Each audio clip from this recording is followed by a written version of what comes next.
think high school kids are vicious. And just walking down a hallway, you could hear people saying, faggot, flamer, fag, faggot, muff diver, queer, queen, fairy. And that's a menacing thing to hear when you're walking in between classes, to hear someone yelling out derogatory terms for you, just left and right, like they're meaningless. I think it's a question about, how much you try to stand out. Faggot, flamer, homo would be another one. I think those who really forced their orientation on other people and walked around saying, I'm gay and you better be okay with it, tended to have a harder time. If they're able to force their identity, they should be able to stick up for themselves to some degree. The people who get assaulted in middle school primarily, or high school, I think are the shy ones. Nobody would question that about home. You should feel comfortable at home. Well, kids spend 6.5 hours a day here. This is the place they spend more time other than their own home. They shouldn't have to come here and feel uncomfortable.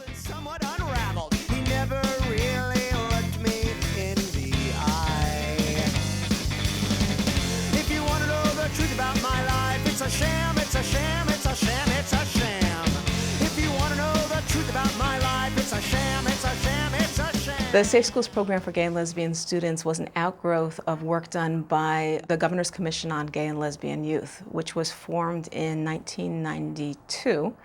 It was a commission that was formed by then Governor William Weld in Massachusetts to look at issues such as youth suicide and see what the climate was like for gay, lesbian, and bisexual youth in schools. If you have a student who's being harassed so pervasively by administrators, by staff, by peers, so that they're not able to get the education they deserve, it's at least a clear shot to say that law is being violated.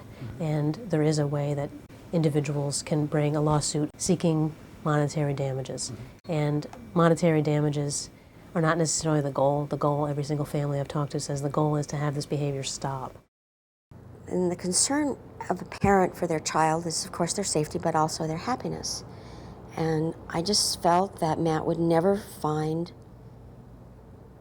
sublime happiness in a society that always discriminated against who he was for what he was. I thought there would be discrimination in a job market and a housing market and just among new people he would meet, that he would never really feel truly happy.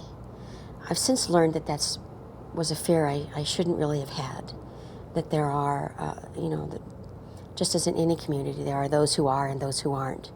And that wouldn't have been something I needed to consider just because he was gay.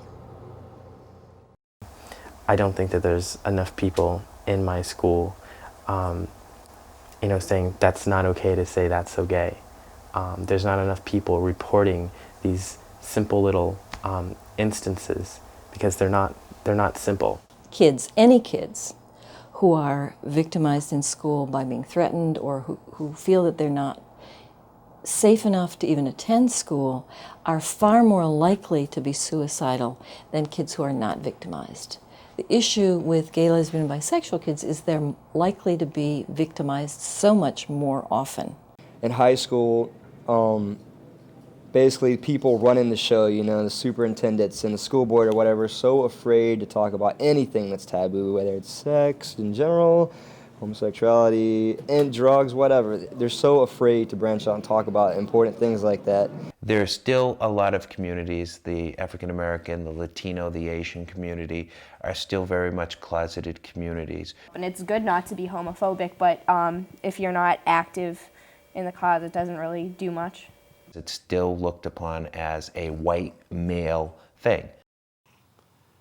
I just so firmly believe, and I have so much evidence, like anecdotal evidence from the stories that I hear as I travel around the country, that people being visible, not just people who are in the public eye like myself, but people being visible in their own lives, that's one of the major steps in making a difference in people's acceptance and people's awareness, people getting beyond their prejudices and stereotypes.